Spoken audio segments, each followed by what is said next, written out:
¿Vieron mi título del sermón? Saduceos. Bueno, es en inglés significa como tristes, jefes tristes. Dice, ya falta poco para que Jesús sea lanzado al Sanedrín y sea acusado frente a Poncio Pilato y luego será crucificado. Y sus enemigos entonces están agresivos en contra de Jesús y veremos ahorita los saduceos y cuando atacan a Jesús. Vamos a leer del versículo 27 al 40 de Lucas 20. Lucas escribió esto. Luego algunos de los saduceos que decían que no hay resurrección se acercaron a Jesús y le plantearon un problema. Maestro, Moisés nos enseñó en sus escritos que si un hombre muere y deja a la viuda sin hijos, el hermano de ese hombre tiene que casarse con la viuda para que su hermano tenga descendencia. Pues bien, había 7 hermanos. El primero se casó y murió sin dejar hijos. Entonces el segundo y el tercero se casaron con ella. Y así sucesivamente murieron los 7 sin dejar hijos. Por último, murió también la mujer. Ahora bien, en la resurrección, ¿de cuál será esposa esta mujer, ya que los 7 estuvieron casados con ella? La gente de este mundo se casa y se dan en casamiento, les contestó Jesús. Jesús no respondió que no sabía, él le dio una respuesta. Él dijo, la gente de este mundo se casa y se da en casamiento, pero en cuanto a los que sean dignos de tomar parte en el mundo venidero por la resurrección, esos no se casarán ni serán dados en casamiento, ni tampoco podrán morir, pues serán como los ángeles. Son hijos de Dios porque toman parte en la resurrección. Pero que los muertos resucitan lo dio a entender Moisés mismo en el pasaje sobre la zarza, pues llama al Señor el Dios de Abraham, de Isaac y de Jacob. Él no es Dios de muertos, sino de vivos. En efecto, para Él todos ellos viven. Algunos de los maestros de la ley le respondieron, bien dicho, maestro, y ya no se atrevieron a hacerle más preguntas. Esta es la palabra del Señor. Amén. Se pueden sentar.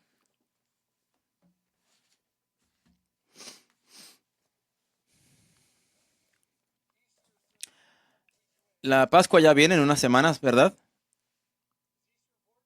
¿Y acaso no es la Pascua importante? ¿Por qué es importante la Pascua, creen ustedes? ¿Porque por los caramelos y por los conejos y todo eso? No, ¿por qué es importante? Porque en este punto del año recordamos y celebramos ¿qué? La resurrección de Jesucristo, lo cual es lo fundamental del cristianismo. Si no, si no tenemos una resurrección de Cristo, entonces tú y yo como cristianos no tenemos esperanza de ser resucitados y no tenemos nada. Entonces, el cristianismo sería entonces cualquier otro tipo de religión, sin ninguna diferencia de cualquier otra religión del mundo. Sería todo especulación entonces, sin la resurrección. Es muy importante. Es el pilar de la fe cristiana, hermanos.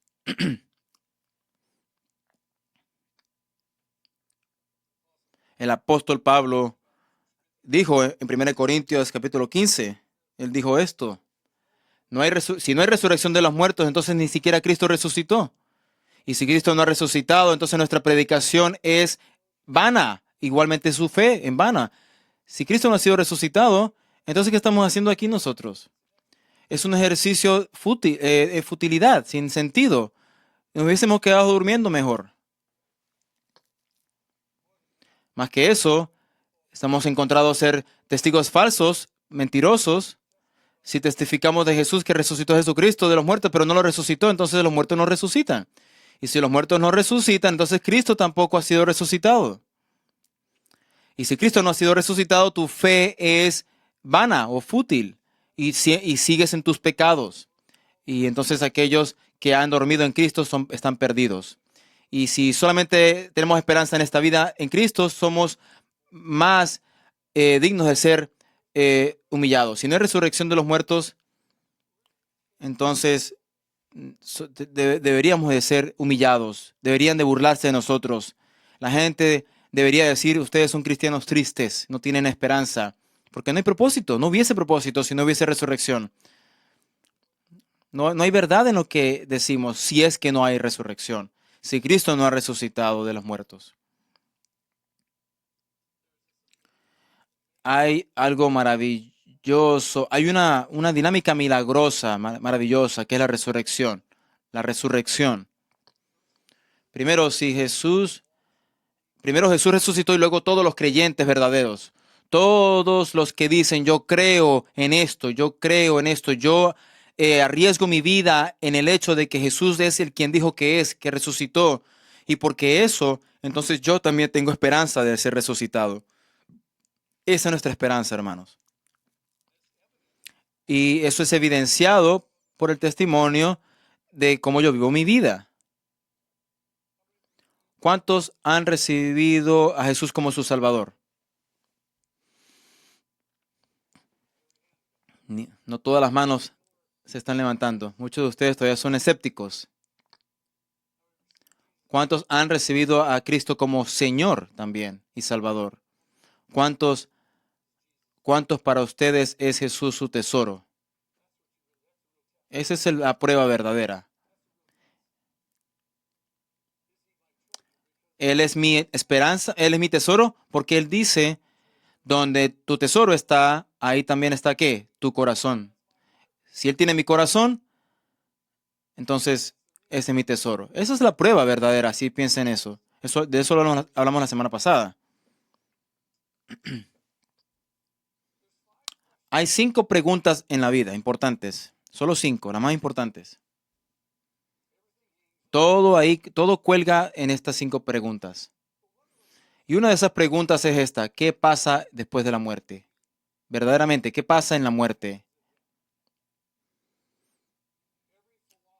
Todas las filosofías, todas las religiones, todo el tipo de pensamientos de los hombres siempre han batallado con esa pregunta: ¿qué pasa en la muerte verdaderamente?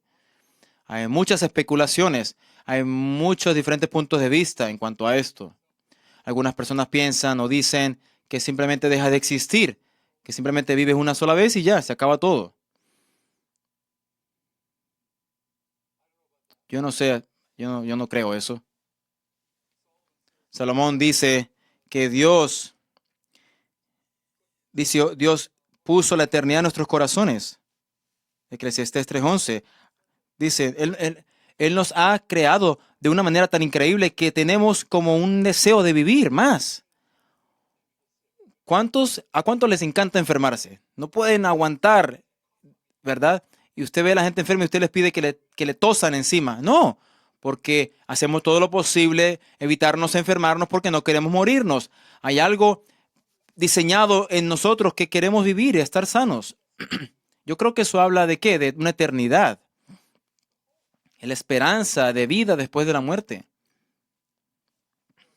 Hay personas que dicen que cuando mueres, tú regresas y vuelves a hacer esta misma vida otra vez. Y yo digo, no, eso está horrible. Yo no sé ustedes, pero yo no quiero hacer esta vida otra vez. Hay otra gente que dice, bueno, regresas y regresas otra vez, eres reencarnado como una manera de vida más alta o más elevada. Yo no creo. Porque regresar en un tipo de vida más alta, en esa filosofía, tú tienes que morir como en un estado de perfección. Y nadie es perfecto, todos lo sabemos. Todos quedamos cortos, ¿verdad? Entonces eso quiere decir de que si esa filosofía es verdad, entonces tú regresas. Si es cierto que todos somos pecadores, entonces cuando regresas de una manera inferior a lo que vivías anteriormente. Y eso, ¿verdad? ¿Te acuerdas? Imagínate regresar como una manguera. Eso es un chiste malo, perdón.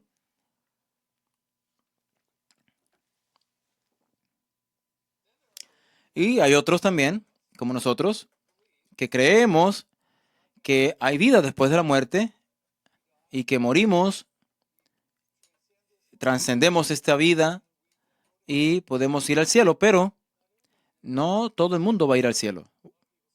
Mucha gente dice que van a ir al paraíso, al cielo. Y yo les pregunto, ¿por qué creen que van a ir? Porque dicen, yo soy ¿qué? Una buena persona, dicen. Pero tú tienes que ser perfecto. Y nadie es perfecto. Entonces, por eso es que Jesús, porque Él te da tu perfección. Él te da su justicia como un regalo. Eso es como algo muy bueno para creer, pero es verdad. Yo soy una buena persona, dicen muchos. ¿Cuántas buenas obras tienes que hacer? Les pregunto yo. Y me dicen, no sé. Y les pregunto, ¿qué tal si te hace falta solamente una obra por hacer? Wow. ¿Ah? Ya llegas ahí a la puerta del cielo y Jesús te dice, ¿por qué te tengo que dejar entrar? Yo fui una buena persona. Y Jesús dice, vamos a ver la lista. Y te faltó una, ¿te imaginas? Entonces, hay muchos tipos de vistas y pensamientos de cómo alguien experimenta la muerte después de la vida. A través de la historia, toda la historia de la humanidad, casi todas las culturas han expresado, han creído que la muerte no es lo último y que tiene que ver algo, que esto no es solamente esta vida. Y yo otra vez le llamo su atención a Salomón, que dice que el Señor, que Él ha puesto en la mente humana la noción de la eternidad.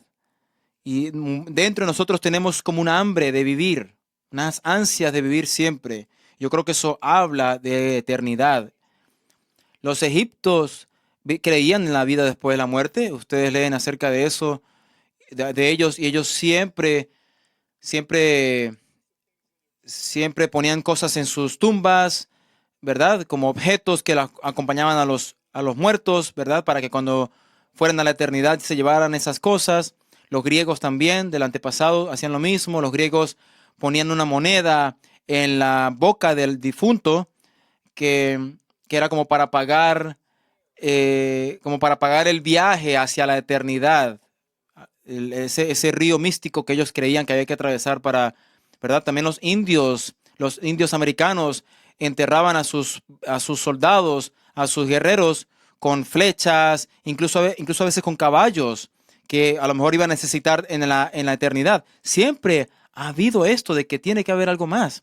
Como los vikingos también, por ejemplo.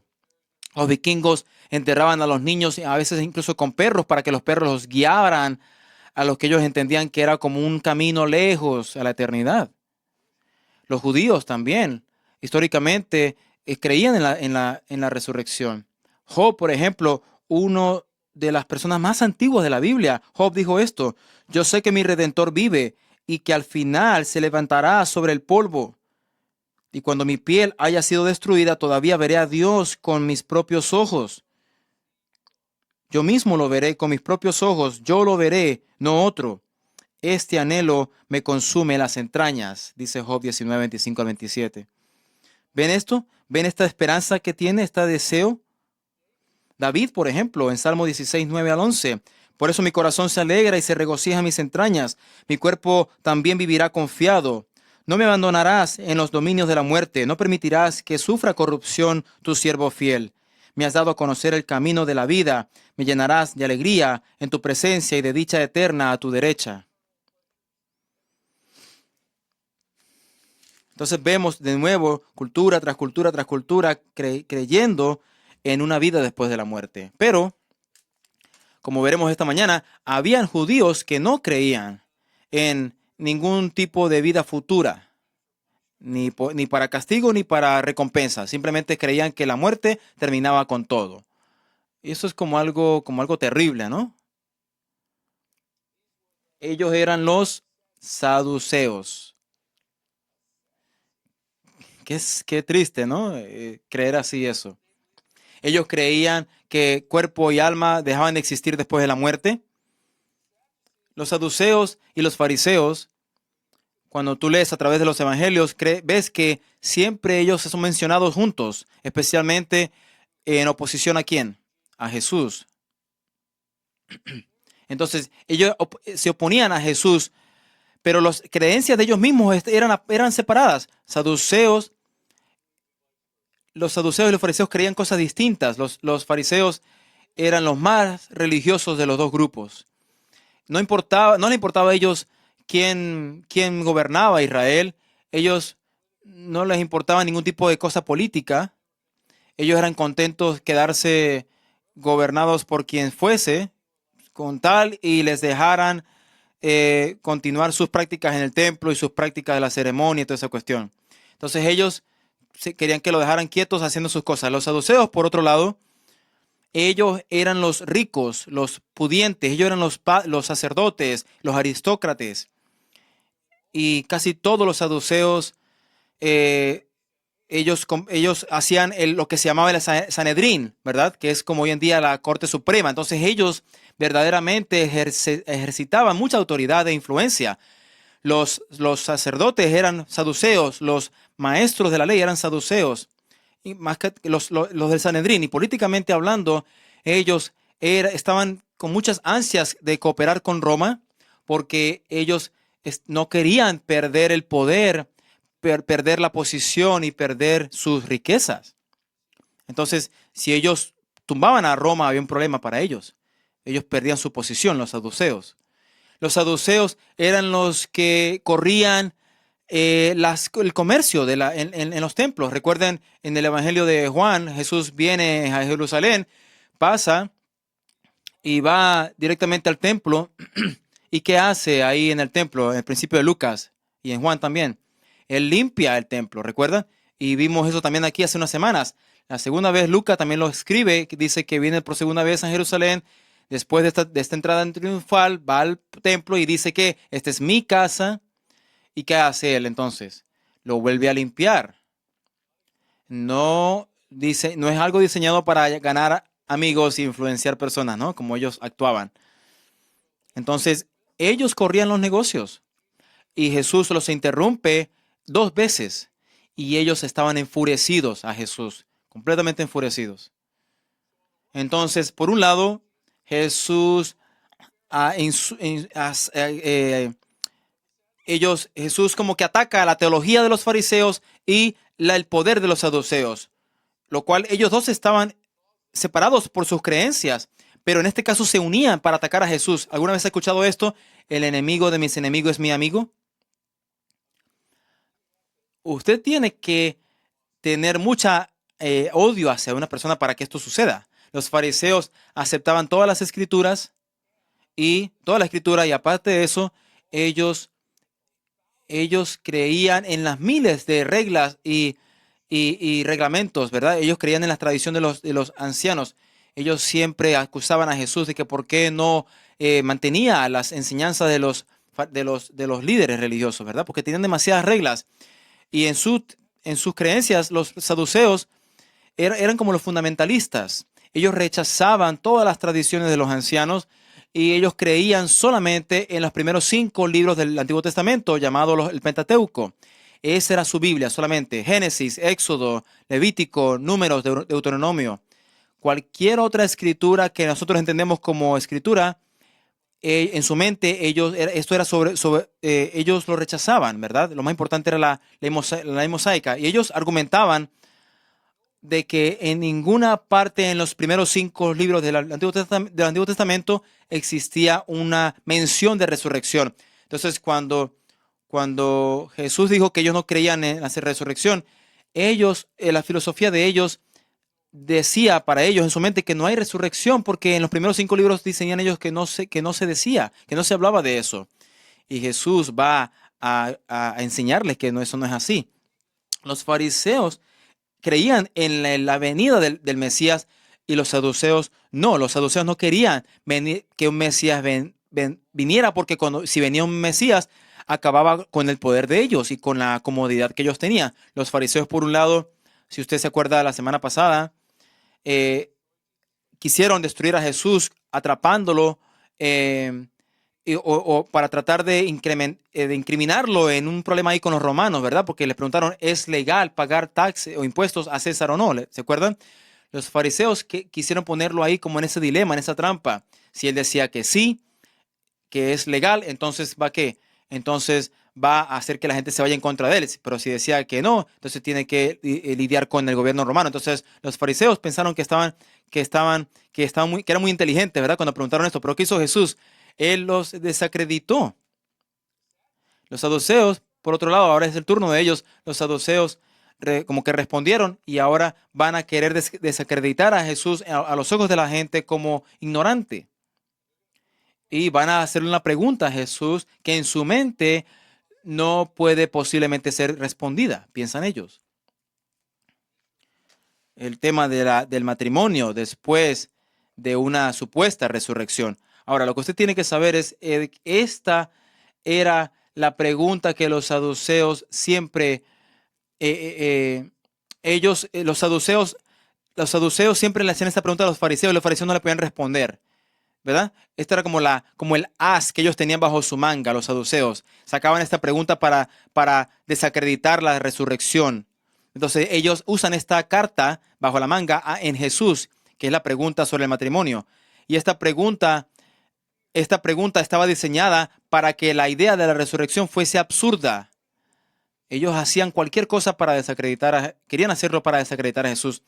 Y ellos pensaban que no existía una respuesta definitiva a esta pregunta. Y con la imposibilidad de una respuesta, entonces esto probaría y mostraría la imposibilidad de una resurrección. Eso es lo que ellos están pensando. ¿Están conmigo? Entonces, van a hacerle esta pregunta a Jesús. ¿Qué pregunta creen ustedes que debieron haber hecho ellos? Piensen en eso. ¿Qué pregunta hubiesen hecho ellos mejor? ¿Cómo es posible que cómo es posible que yo pueda participar de la resurrección? Esa hubiese sido la mejor pregunta. Ahora, miren versículo 28. ¿Cómo se dirigen los saduceos a Jesús? ¿Cuál es el término? Maestro, les dice. Un término de respuesta, lo cual vimos la semana pasada, cuando los fariseos también le dijeron maestro, ¿se acuerdan? El punto es aquí de que van a usar como una retórica de respeto, ¿verdad? Como para subir los humos de esa persona, ¿verdad? Como para subirlo, como para que se crea importante. Ese es el punto. El problema aquí realmente es lo que está por debajo de esta cuestión es que es la autoridad de Jesús. Ahora recuerden hace un tiempo atrás cuando Jesús vino y limpió el templo, los saduceos eran los que estaban ahí corriendo ese negocio, ¿se acuerdan? Y después que él limpió el templo, ellos le preguntaron, ¿por qué autoridad haces tú estas cosas? Entonces ahora aquí ellos cuestionan su autoridad. Es un tema muy importante. Ellos quieren saber, de hecho, ellos quieren saber, ¿verdad? Porque ellos dicen Moisés, ellos quieren como apelar a Moisés. Entonces ellos le están diciendo a Jesús, de hecho, como que, ¿sigues tú a Moisés o no lo sigues? ¿Quién es la autoridad aquí, Moisés o Jesús? Pero Jesús es la autoridad. Ahora, en los ojos de los saduceos, a los ojos de los saduceos, Moisés es la autoridad. Y las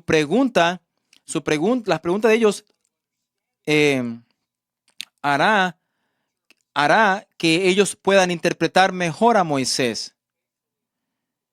Y aquí el punto es, ¿quién interpreta a Moisés correctamente, los saduceos o Jesús? Ese es el punto final aquí. Ahora miren esto, versículo 28 al 33. Maestro, Moisés nos enseñó en sus escritos que si un hombre muere y deja a la viuda sin hijos, el hermano de ese hombre tiene que casarse con la viuda para que su hermano tenga descendencia. Pues bien, habían 7 hermanos. El primero se casó y murió sin dejar hijos. Entonces el segundo y el tercero se casaron con ella. Y así sucesivamente murieron los 7 sin dejar hijos. Por último, murió también la mujer. Ahora bien, en la resurrección, ¿de cuál será esposa esta mujer, ya que los 7 estuvieron casados con ella? Esto es algo hipotético, ¿verdad? Esto es como en el futuro.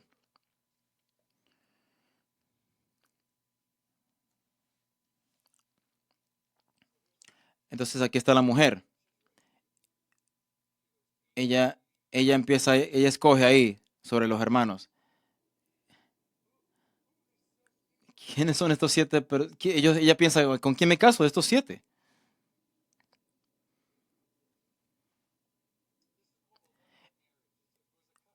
Esto no era costumbre en la antigüedad, era una costumbre.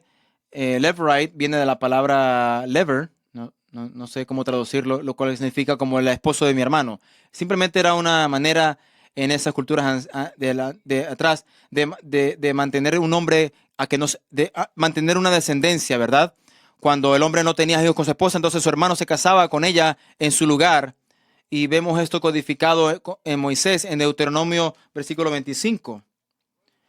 Si dos hermanos viven juntos y uno muere sin dejar hijos, su viuda no se casará fuera de la familia. El hermano del esposo la tomará y se casará con ella para cumplir con su deber de cuñado. El primer hijo que ella tenga llevará el nombre del hermano muerto para que su nombre no desaparezca de Israel. Entonces, había herencia que iba a cada hijo. Y si ese padre no tenía una posteridad a quien dejárselo, entonces el hermano, el próximo hermano que venía en la línea, tomaba eso. Entonces él asumía eso. Y entonces el hermano muerto, su nombre sería perdida y su herencia sería perdida. Entonces, esto era una manera en cómo que Dios ordenó para que se mantuviese una continuación del nombre del Padre en el linaje. De hecho, la práctica era antes de Moisés, se hacía antes de Moisés incluso. Por ejemplo, en Onan, ¿quién se acuerda de Onan? No sé cómo es en español eso. Génesis capítulo en dice, Judá consiguió para su hijo mayor, una esposa que se llamaba Tamar. Pero al Señor no le agradó la mala conducta del primogénito de Judá y le quitó la vida. Entonces Judá dijo a Onán, aquí está, Onán, hermano menor, cásate con la viuda de tu hermano y cumple con tu deber de cuñado. Así le darás descendencia a tu hermano. Pero Onán sabía que el hijo que naciera no sería reconocido como suyo. Por eso, cada vez que tenía relaciones con ella, derramaba el semen en el suelo y así evitaba que su hermano tuviera descendencia. Esta conducta ofendió mucho al Señor, así que también a él le quitó la vida. Ese es un pasaje muy malentendido a veces. El punto no es que derramó el semen, sino es lo que está, sino es el trabajo que él tenía de mantener el nombre de su hermano. Era muy importante eso en esas culturas de antaño. ¿Pueden pensar de algún otro ejemplo de algo parecido en el Antiguo Testamento? A lo mejor el ejemplo más parecido es escrito en el libro de Ruth. ¿Quién se acuerda de Boaz? ¿Qué hizo Boaz? Él se casó con su familiar, ¿verdad? Esto no era una práctica que pasaba mucho. No tenemos más récord de esto, pero sí era codificado en la ley mosaica. Entonces, la pregunta que los saduceos le hacen a Jesús es si hay una resurrección. Sí, como tú dices, hay resurrección, Jesús. ¿De quién será esposo? ¿Verdad? Si fue que se casó con los 7, entonces, ¿cuál va a ser el esposo? Interesante. Buena pregunta, ¿no? ¿Cómo responde Jesús? Él no dijo, yo no sé. Su respuesta a ellos incluyó una exhortación fuerte que se dice en Mateo. Mateo lo escribe, Lucas no. Dice, ustedes andan equivocados porque desconocen... Oh, perdón. No tengo ese versículo. No, sí. Jesús contestó, ustedes andan equivocados porque desconocen las escrituras y el poder de Dios. ¿Verdad? Los humilló, ellos sentían orgullo de conocer la palabra de Dios, los saduceos. Y Jesús les dice, no, ustedes no conocen la palabra de Dios, ni el poder de Dios. Eso pasa mucho. La gente crea una filosofía en su mente y creen que saben o algo creado basado en un versículo solamente. Siempre decimos que el contexto es importante de la Biblia. Usted tiene que siempre leer en contexto la Biblia. Y si usted cree que tiene un entendimiento, usted tiene que ir a otras partes de la Biblia a ver si es un principio que es repetido en otras partes de la Biblia. Si usted levanta un versículo fuera del contexto, usted se va a desviar. Usted no conoce la Biblia si usted hace esto. Muy importante. Entonces, Jesús va a decirles aquí, o va simplemente en su respuesta, de que hay diferencias. Hay diferencias entre vida en esta vida y vida en la era venidera. ¿Acaso no es maravilloso eso? Perdón. La vida en la eternidad no va a ser una continuidad de lo que conocemos aquí, sino que será radicalmente distinta, hermanos. Radicalmente más gloriosa, de lo mejor que podemos imaginarnos. Él dice aquí, en este mundo se casa la gente y se da en casamiento, les contestó Jesús, pero eso solamente es para esta vida, solamente para esta vida presente. Pero en cuanto a pero en la próxima vida no habrá necesidad de matrimonio. ¿Por qué no hay necesidad de matrimonio, creen ustedes? ¿Por qué no habrá matrimonio en el cielo?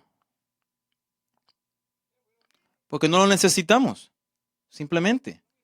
¿Cuántos saben los 3 propósitos del matrimonio, de un matrimonio? ¿Cuántos saben los 3 propósitos de un matrimonio? Brian, ¿cuáles son los 3 propósitos de un matrimonio? Acompañamiento, seguridad sexual y hijos. Esos son los 3 propósitos para el matrimonio. Cualquier cosa fuera de eso no está mal, equivocado. En el cielo, en la eternidad, no hay necesidad de reproducción. Es lo que dice aquí esto, básicamente. Todos estaremos con Dios en su presencia, sin necesidad no habrá muerte porque no habrá muerte, no hay necesidad de reproducción. Todo va a ser distinto. De nuevo, yo no creo que nosotros querramos resucitar, hacer esta vida otra vez. No con toda esta necesidad, con esta falta de felicidad, con este tipo de enfermedades que tenemos. No, eso sería horrible, volver a hacer esto así con todo el sufrimiento que a veces tenemos aquí. Mucha gente tiene problemas entendiendo esto, ¿verdad? Sobre la eternidad sin matrimonio, la eternidad sin su compañero que tuvo aquí en la tierra y las relaciones físicas que hubieron, porque ellos creen que esa relación que tuvieron fue lo más hermoso que pudieron experimentar. Pero en su máxima expresión, la actividad sexual crea un sentido maravilloso de lo que pasa entre un esposo y una esposa. ¿Qué dije? Entre un esposo y una esposa solamente. Esposo y esposa. La actividad sexual es entre esposo y esposa. No existe eso fuera, o no debe de existir fuera del matrimonio. Es un momento de intimidad intensa, maravilloso. Es una sensación física maravillosa. Los amantes quisieran que su sentimiento de sexual se mantuviera por siempre, pero fácilmente, rápidamente, la vida regresa a su normalidad, ¿verdad? Cuando pensamos sobre la eternidad, acerca de la eternidad, estamos en lo correcto de esperar de que la libertad y la intensidad, la intimidad que experimentamos aquí ahorita será transformada y será expandida y será hecha gloriosa en nuestra nueva vida con Cristo en su reino. Nuestro gozo, piensen en esto, nuestro gozo será y se mantendrá y nunca se hará viejo, nunca se hará aburrido. Será un tiempo eterno de gozo, de felicidad, de intimidad.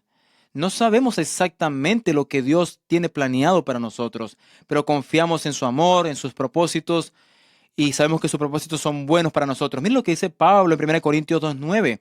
Sin embargo, como está escrito, ningún ojo ha visto, ningún oído ha escuchado, ningún corazón ha concebido lo que Dios ha preparado para aquellos que lo aman.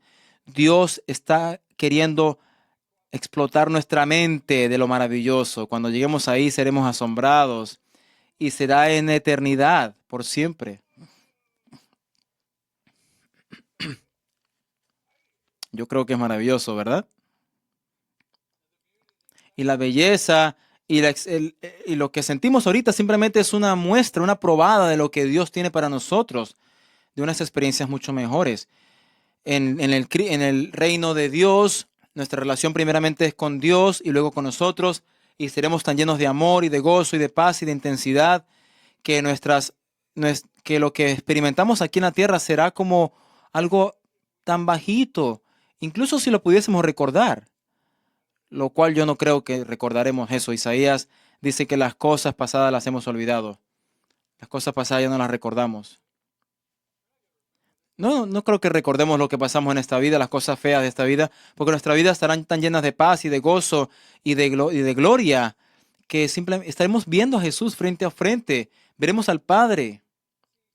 Nos veremos unos a otros en un cuerpo glorificado.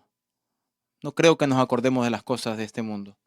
De hecho, Jesús dice en versículo 36 que ni tampoco podrán, o que seremos como ángeles, dice. Seremos como ángeles, no moriremos,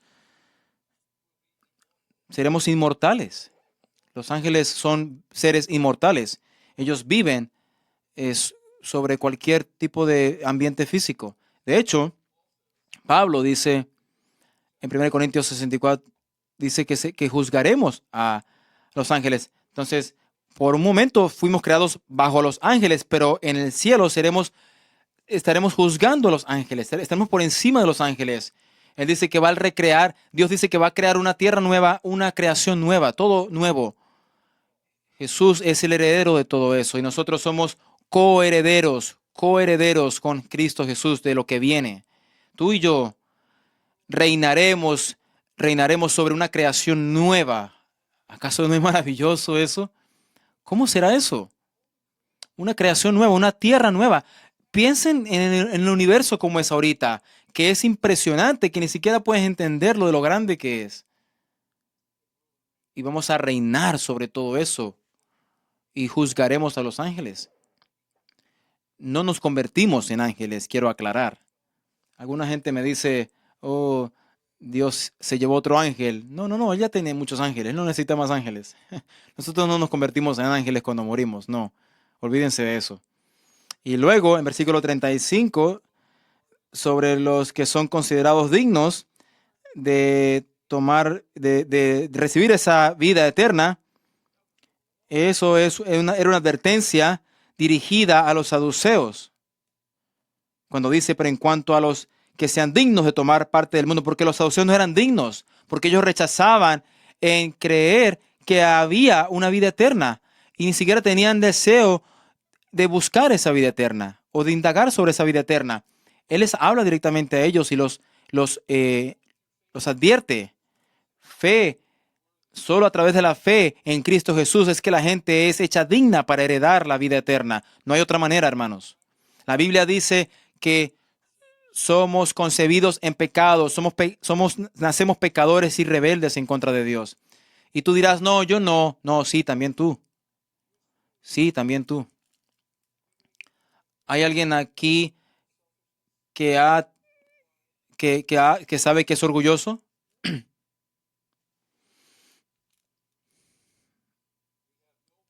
No tenemos fundamento ni bases de juzgarnos a nosotros mismos como justos, porque la Biblia dice que no somos simplemente.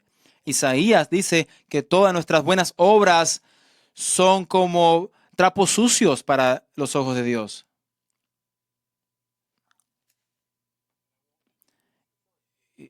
Y yo no voy a querer decirlo a lo que él se refiere como trapos sucios, porque es bastante fuerte. Pablo nos dice en Romanos 3, no hay uno solo justo, ni siquiera uno. No hay nadie que entienda, nadie que busque a Dios. Todos estamos en el mismo barco. Nadie que busque a Dios. Todos se han descarriado, dice. Nadie busca al Dios de la Biblia por sí mismo. Como dije, usted busca al propio Dios de su conciencia, pero no al Dios de la Biblia. Porque Él demanda todo, el Dios de la Biblia. Él no mete nada bajo la alfombra. Todos se han descarriado, no solamente algunos, sino que todos, dice, se han descarriado. Juntos se han corrompido. No hay nadie que haga lo bueno, no hay uno solo. Su garganta. Y mire, esta es la verdad sobre la raza humana. La gente no le gusta escuchar esto. La gente dice, yo no quiero escuchar esto, yo no quiero escuchar esto sobre mí. Decide que eres un pecador, que te digan. Y tú dirás, yo no creo en el pecado. ¿Por qué hay maldad en el mundo entonces? ¿Qué pasó? Su garganta es sepulcro abierto, de su lengua salen engaños, veneno de víbora hay en sus labios, lleno está su boca de maldiciones y amargura. Veloces son sus pies para ir a derramar sangre, dejan ruina y miseria en sus caminos y no conocen la senda de la paz. No hay temor de Dios delante de sus ojos. Vemos en una cultura hoy en día donde no hay temor de Dios. Ahora dice, para que toda boca se haga silencio y todos sean enjuiciados frente a Dios. Nadie va a poder pararse en frente a Dios y decir, bueno, pero yo no sabía. No, no, todo el mundo sabe que es culpable dentro de sí mismo. Esa es nuestra condición, simple y llanamente. No nacemos dignos de la resurrección. Tenemos que nacer de nuevo. Tenemos que nacer de nuevo para ser dignos de la resurrección y de la vida eterna, hermanos. Miren lo que dice Lucas en Hechos 2. Pablo aquí está predicando su primer sermón después de la resurrección y dice, no tenía ese versículo. Por tanto, que todo Israel esté bien seguro. Cuando oyeron esto, todos se sintieron profundamente conmovidos y dijeron a Pedro y a los apóstoles, hermanos, ¿qué debemos hacer? Porque estaban convencidos, porque Pedro le dijo, él le dijo, por tanto, todo Israel, que es Jesús, a quien ustedes crucificaron, Dios los ha hecho Señor y Cristo. ¿Y qué dijo Jesús? ¿Qué dijo él? Arrepiéntanse y bautícense. Arrepiéntanse es como que voltearse. Van caminando en el pecado, tienen que voltearse. ¿Y qué? Y sean bautizados. ¿Acaso? Porque el bautismo es importante. El bautismo no te salva, pero es tu testimonio público. Después de arrepentirte de tus pecados, debemos de bautizarnos. Es lo que dice Dios. Arrepiéntanse y bautícense cada uno de ustedes en el nombre de Jesucristo para perdón de sus pecados y recibirán el don del Espíritu Santo. El don del Espíritu Santo, dice. Es recibido por las personas que tienen sus corazones abiertos, que dicen sí a Jesús. Si tú te rehusas y tú dices yo no sé qué hacer, entonces no recibirás el don del Espíritu Santo. Para que tu vida sea empoderada, tienes que recibir el don del Espíritu Santo, para que tus ojos sean abiertos.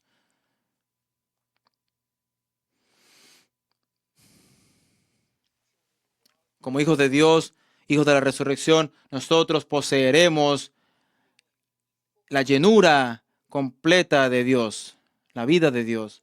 El punto no simplemente es salvar, que seamos salvos, sino el punto de Dios es hacernos como Cristo. Si tú regresas al primer capítulo del libro de Génesis, se nos dice que Dios nos hizo en su imagen y semejanza. Y luego vas al versículo 3 de Génesis, algo pasó. Entonces, somos hechos perfectos. Y en capítulo 3 dice que caemos de ese estado de perfección y nos convertimos en pecadores y nos convertimos en enemigos de Dios por la corrupción del pecado. Y Dios nos persigue hasta que nos atrapa de nuevo. El punto es restaurar la imagen que había creado. Él nos quiere que seamos como Él. Él nos dice, sean santos porque yo soy santo. Y en un día seremos santos perfectamente como Él es. Dios está obrando, hermanos. Deja de correr de Él. Voltéense a Él. Los que no crean en Él ahorita, voltéense a Él. Seremos como Él, dice, como Jesús. Mire lo que dice aquí Romanos 8:29.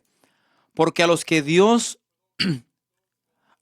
conoció de antemano, también los predestinó a ser transformados según la imagen de su Hijo, para que Él sea el primogénito entre muchos hermanos. Según de Corintios 3:18.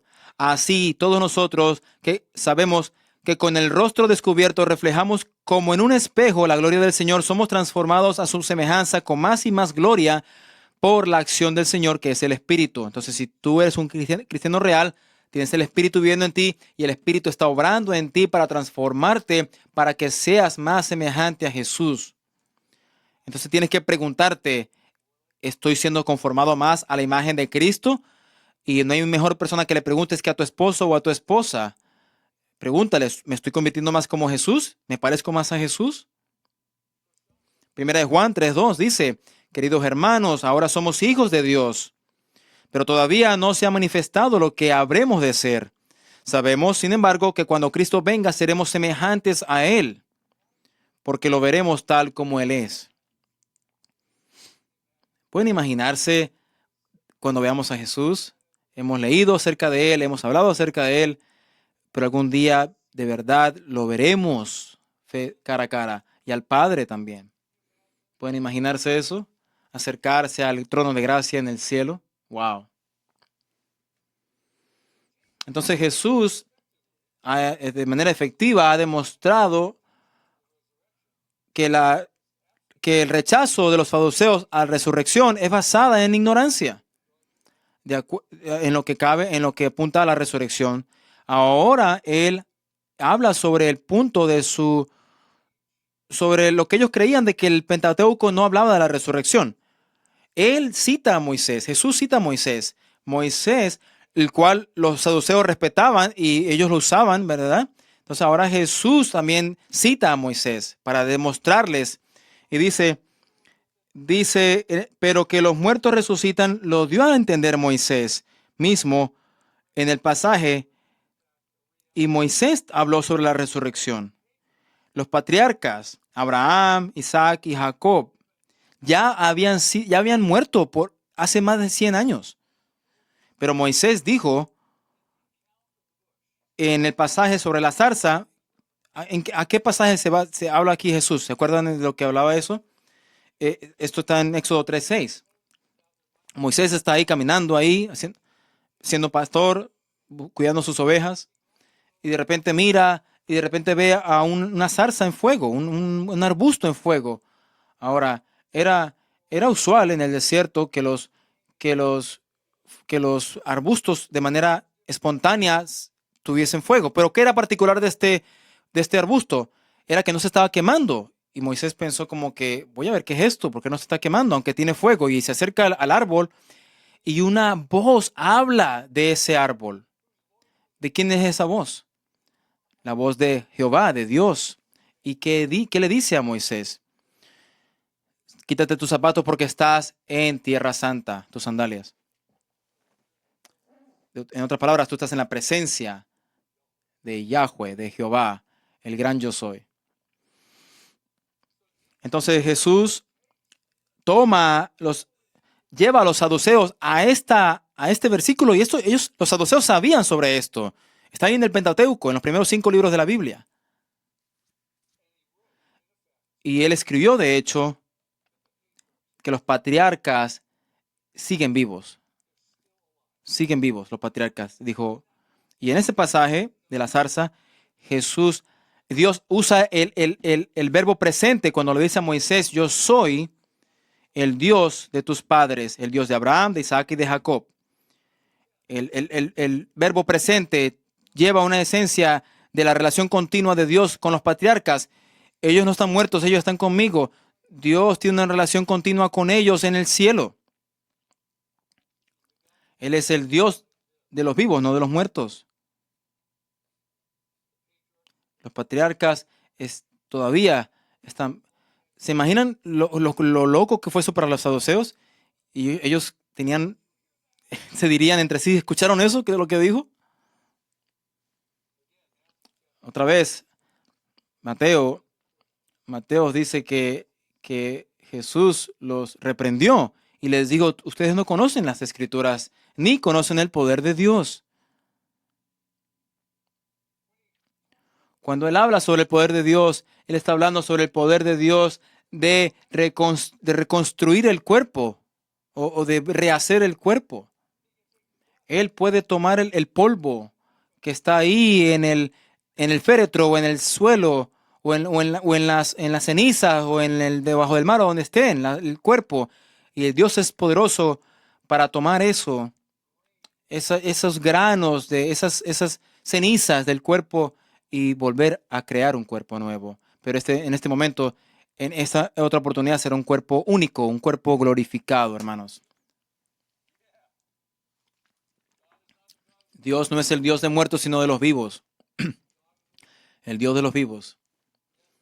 La muerte no termina la existencia de una persona. La muerte no pone fin a nuestra existencia. Los que creen en Dios, los que pertenecen a Dios, vivirán por siempre en unión con Él, en su presencia.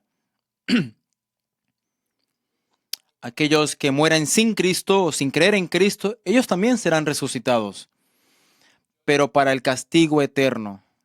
Miren lo que dice Daniel 12. Multitudes del polvo de la tierra se levantarán las multitudes de los que duermen, algunos de ellos para vida eterna, pero otros para quedar en la vergüenza y el desprecio eterno. Mateo, versículo 25. Dice, aquellos irán al castigo eterno y los justos a la vida eterna. Y miren, esto es un pasaje horrible, ¿verdad? De terror. Dice, luego vi un gran trono blanco y a alguien que estaba sentado en él. De su presencia huyeron la tierra y el cielo sin dejar rastro alguno. Vi también a los muertos, grandes y pequeños, de pie delante del trono.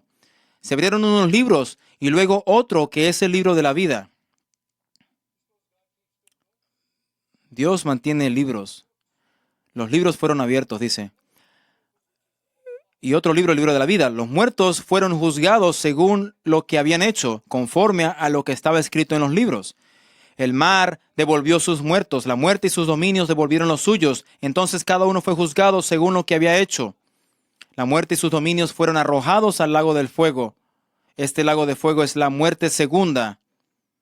Aquel cuyo nombre no estaba escrito en el libro de la vida era arrojado al lago de fuego.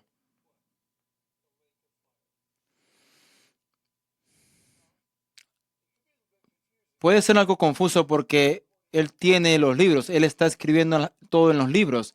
Entonces aquí está usted, aquí parado enfrente a Dios en el día del juicio, los libros son abiertos, tu libro está ahí en la lista y él dice, vamos a ver tus buenas obras. ¿Adivinen qué? Tú siempre quedarás corto. El punto es de que tú no hiciste lo que es necesario porque nadie puede. ¿Cómo es tu libro escrito en el libro de la vida? Solo la fe en Jesús. Solo la fe en Jesús. Solo la fe en Jesús. El punto de estas cosas en los libros es para demostrarnos que quedamos cortos, que no podemos. No hay otra manera. Solo la fe en Cristo es lo que nos salva.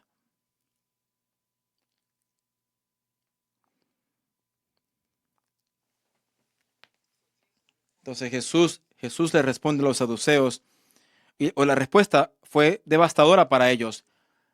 Ellos habían planeado el mejor asalto para discriminar a Jesús, para desacreditarlo, pero Él los desbarata, los desarma y también expone la ignorancia que ellos tenían del Pentateuco, mostrándoles que, igual que todas las escrituras, Moisés también enseñaba sobre la resurrección. E irónicamente, yo creo que esto es maravilloso, los maestros de la ley, que eran fundamentalmente fariseos, que también estaban en contra de Jesús y también habían querido atraparlo en cuanto a pagar impuestos a César. Ellos estaban contentos y felicitaron a Jesús en su respuesta que les dio a los saduceos. Entonces ellos están ahí parados a un lado aplaudiéndole a Jesús y dicen buena respuesta, Jesús. Ellos no podían responder esa pregunta. Los saduceos le hacían esas preguntas a los fariseos siempre, ellos no podían respondérsela y ahora hay una respuesta y ellos le aplauden a Jesús. Pero eso no va a mantenerse por mucho tiempo. Versículo 40, y ya no se atrevieron a hacerle más preguntas. Cualquier grupo posible había lanzado su mejor tiro en contra de Jesús y todos fallaron. Jesús prevaleció en todo punto y no había nada más que podían ellos levantar en público para desacreditarlo. ¿Quién es el mejor para guiar a su pueblo en el camino correcto? ¿El pueblo judío o Jesús? ¿Verdad? Él está dándonos a entender esto. Él tiene victoria sobre los líderes religiosos judíos. Sus enemigos tenían que ir a otra estrategia para tratarlo de detener y lo van a hacer. Ahora, sin embargo, hay otra pregunta más. Una pregunta más que está en Mateo, versículo 22, capítulo 22, versículo 36. Miren conmigo este pasaje. Yo creo que esto es fascinante. Mateo 22, versículo 36. Ellos no se están rindiendo. Miren lo que dice aquí. O al 40, mejor dicho. Oyendo que habían silenciado a los saduceos, Mateo lo describe, pero Lucas no. Los fariseos le entendieron una trampa. Uno de ellos, experto en la ley, le tendió una trampa con esta pregunta. Maestro, ¿cuál es el mandamiento más importante de la ley?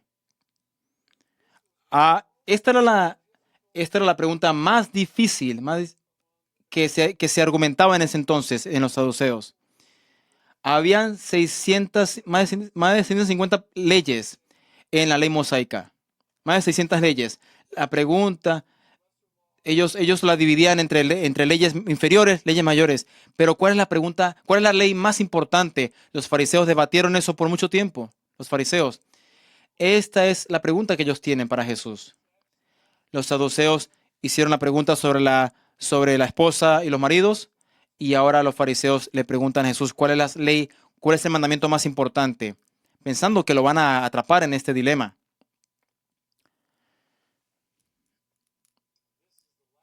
Y esta es la última vez que los judíos van a aprobar y él les respondió y les dice, ¿de quién es hijo? ¿De quién es hijo? ¿De quién es hijo el Cristo? Hermanos, ¿cómo debemos de vivir como cristianos? ¿Cómo debemos de vivir? Por fe. Mira lo que dice Pablo en Filipenses 2. Si tienen algún ánimo en Cristo, si hay algún tipo de... No tengo ese versículo, hermanos. Disculpen. Filipenses 2, 1 al 11. Voy a tratar de buscarlo. Por tanto, si sienten algún estímulo en su unión con Cristo, algún consuelo en su amor, algún compañerismo en el Espíritu, algún efecto entrañable, llénenme de alegría teniendo un mismo parecer, un mismo amor, unidos en alma y pensamiento. No hagan nada por egoísmo o vanidad. Más bien, con humildad, considérense a los demás como superiores a ustedes mismos. Cada uno debe de velar no solo por sus propios intereses, sino también por los intereses de los demás. La actitud de ustedes debe ser como la de Cristo Jesús, quien siendo por naturaleza Dios, no consideró el ser igual a Dios como algo a que aferrarse, pero al contrario, se rebajó voluntariamente, tomando la naturaleza de siervo y haciéndose semejante a los seres humanos.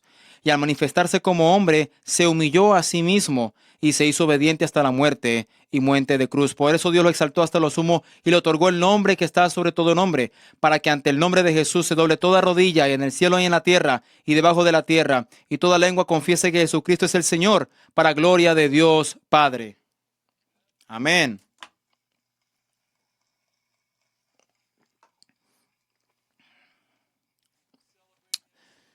Lo celebramos todos los días de nuestras vidas y lo celebramos siempre. Y le decimos gracias. Tenemos confianza de que Él está orando en nosotros para hacernos más y más semejantes a Él. Amén. Padre, gracias por tu palabra. Venimos a tu mesa ahorita y te pedimos que escudriñes nuestros corazones. Si hay pecados escondidos, te los confesemos ahorita, nos arrepintamos para venir a tu mesa con manos limpias